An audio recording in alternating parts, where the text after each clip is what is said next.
Hello to all, मैं हूं भावना और आप देख रहे हैं गपशप क्वींस। आज हम ये कहते हुए गौरव अनुभव कर रहे हैं कि कोरोना की पहली Ayurvedic clinically control trial based evidence research based medicine Patanjali research centre और नीम्स के संयुक्त प्रयास से तैयार हो गई है। इसके लिए हम आप सभी साइंटिस्टों का बहुत बहुत अभिनंदन करते हैं। आज बहुत गौरव का क्षण है। पतंजलि द्वारा बनाई गई कोरोना किट कोरोनिल अपने लॉन्च के टाइम से ही सुर्खियों में है, लेकिन पतंजलि के लिए राहत की बात यह है कि आयुष मंत्रालय ने अब इसे बेचने के लिए इजाजत दे दी है। लेकिन आम जनता के लिए यह राहत की खबर नहीं है, क्योंकि इसे कोविड-19 ठीक करने के रूप में नहीं बेचा जाएगा।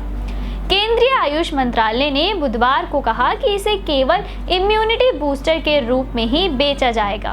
मंत्रालय ने यह स्पष्ट कहा कि इसे कोविड-19 के इलाज के रूप में नहीं बेचा जा सकता।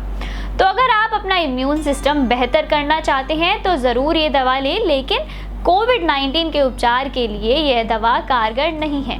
बता दें कि योग गुरु रामदेव ने 23 जून को कोरोनिल लॉन्च किया। दावा किया था कि इससे कोरोना पूरी तरह से ठीक हो जाता है। उसके बाद इस पर सवाल उठे तो सरकार ने जांच के लिए आदेश दिए और जब तक जांच पूरी नहीं होती तब तक सरकार ने इसके विज्ञापन पर भी रोक लगा दी। हालांकि अब आयुष मंत्रालय ने इस बैन को हटा दिया है। इससे पहले 1 जुलाई को रामदेव ने कोरोनिल को लेकर ऐलान किया था। कहा था कि आज से यानी 1 जुलाई से इसे बाजार में भेज रहे हैं। प्रेस कॉन्फ्रेंस में उन्होंने कहा था कि आयुष मंत्रालय ने हमारे प्रयासों को सराहा है। दवा से जुड़ी पूरी रिसर्च आयुष मंत्रालय को दी गई है। हमने क्लिनिकल ट्रायल और रजिस्ट्रेशन दोनों प्रक्रिया के नियमों का पालन किया है। इसमें मॉडर्न साइंस के प्रोटोकॉल के तहत रिसर्च की गई है। उन्होंने कहा कि हमारी रिसर्च से ड्रग माफियाओं को दिक्कत हो रही है। 30 जून को पतंजलि के सीईओ बालकृष्ण ने कोरोनिल पर अपने और बाबा रामदेव के इस दवा को लेकर किए गए दावे पर यू टर्न मारते हुए कहा कि हमने तो यह कभी कहा ही नहीं कि ये दवा कोरोना को कंट्रोल कर सकती है या ठीक कर सकती है। हमने तो यह कहा था कि हमने एक दवा बनाई है, इसका क्लिनिकल ट्रायल किया है और इससे कोरोना के मरीज ठीक हुए हैं। इसमें कोई भ्रम नहीं होना चाहिए। अब आपको बता दें कि पतंजलि ने कोरोना किट लॉन्च करते हुए कहा था कि इससे रेस्पिरेटरी सिस्टम, इम्यून सिस्टम से लेकर पूरे शरीर की ऊर्जा संतुलित होती है और ये इम्यूनिटी को बढ़ाती है। पतंजलि ने यह भी दावा किया था कि कोरोनिल की रिकवरी रेट 100% है और डेथ रेट 0 है। पतंजलि के इन दावों पर आयुष मंत्रालय ने सवाल उठाते हुए जांच के आदेश दिए थे। 100 लोगों के ऊपर ये क्लिनिकल कंट्रोल स्टडी की गई।